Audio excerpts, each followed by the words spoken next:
रासायनिक विज्ञान। अब हम रासायनिक विज्ञान में सबसे पहले हम लोग पढ़ते हैं पदार्थ। तब पदार्थ कहते हैं किसको, जो ध्यान दीजिएगा, पदार्थ। इसको अंग्रेजी में बोला जाता है मैटर। पदार्थ। तो पदार्थ का परिभाषा होता है हर वह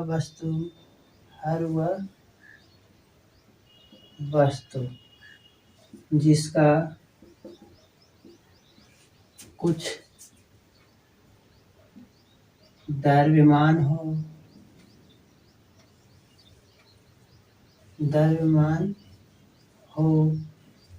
तथा हर वह वस्तु जिसका कुछ द्रव्यमान हो तथा कुछ आयतन घेरती है उसे पदार्थ कहते हैं। अब हम लोग आगे बढ़ेंगे वर्गीकरण। पदार्थ का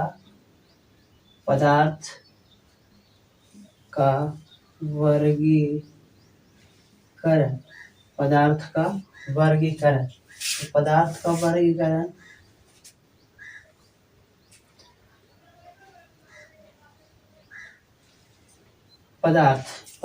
वर्गीकरण। पदार्थ दो भागों में बांटा गया है। पहला भाग आपका है, पदार्थ दो भागों में बांटा गया है।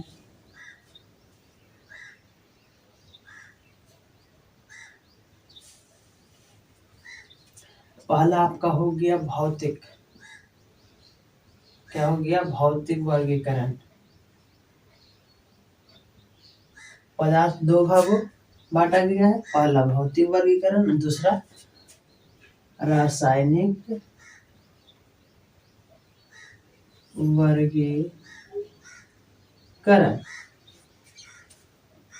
भौतिक वर्गीकरण, रासायनिक वर्गीकरण। पदार्थ दो भागों में बांटा गया, एक भौतिक वर्गीकरण हो गया, दूसरा रासायनिक वर्गीकरण हो गया।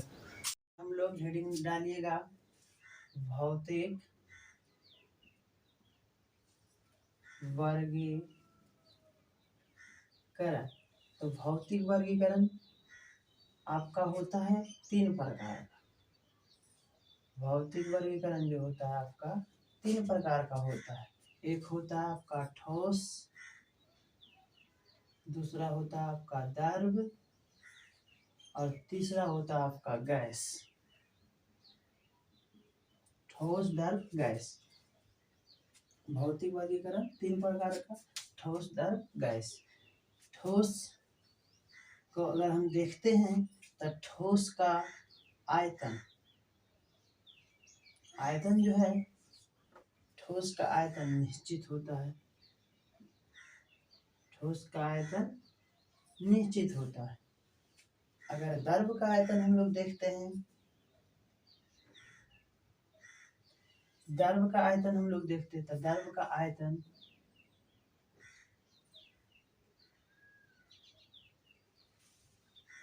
निश्चित होता है। द्रव का आयतन निश्चित होता है। वहीं जहां हम गैस का आयतन देखते हैं तो गैस का आयतन होता है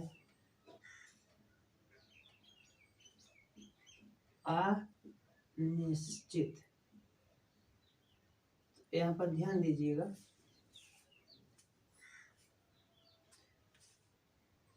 ठोस का आयतन निश्चित, द्रव का आयतन निश्चित, गैस का आयतन अनिश्चित।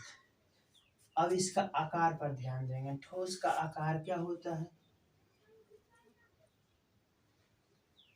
ठोस का आकार क्या होता है?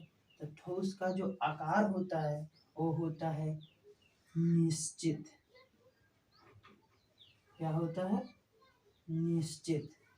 और वहीं पर हम ध्यान देंगे द्रव का आकार क्या होता है? तो द्रव का आकार होता है अनिश्चित। तो ठोस का आयतन और आकार निश्चित, द्रव का आयतन और आकार, आयतन निश्चित, आकार अनिश्चित। और गैस का आकार हो जाता है आपका अनिश्चित। क्या हो जाता है? अनिश्चित। तो यहाँ पर ध्यान दीजिएगा, ठोस का आकार और आयतन निश्चित, द्रव का आकार अनिश्चित, आयतन निश्चित, और गैस का आयतन और आकार अनिश्चित। तो जो ठोस होता है वो सटे हुए होता है, आपस में जुटे हुए होता है, बहुत गहरा संबंध होता है। इसलिए ठोस जो है इस प्रकार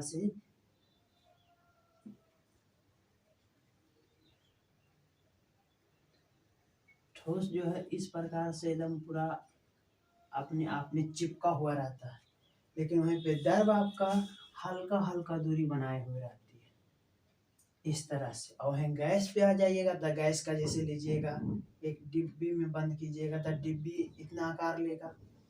अगर वो इसको एक रूम में बंद कर दीजिएगा तो एक रूम का आकार ले लेगा। तो इसलिए क्या होता है, बहुत दूर दूर होता है, इसका आकार और आयतन निश्चित नहीं होता है, अनिश्चित होता है। अब इसका हम परिभाषा दे सकते हैं, वह पदार्थ जिसका आकार और आयतन दोनों निश्चित होता है ठोस कहलाता है। इसका परिभाषा हो जाएगा आपका, वह पदार्थ जिसका आकार अनिश्चित और आयतन निश्चित होता है उसे हम द्रव कहते हैं। और गैस का हो जाएगा परिभाषा कि वह पदार्थ जिसका आयतन और आकार दोनों अनिश्चित होते हैं उसे हम क्या कहते हैं, तो गैस कहते हैं। तो इतना सारा समझ में आ गया होगा, सभी ध्यान दिए होंगे सभी बच्चे। तो आज हम इतनी तक रहने देते हैं वीडियो में, फिर हम कल देखेंगे।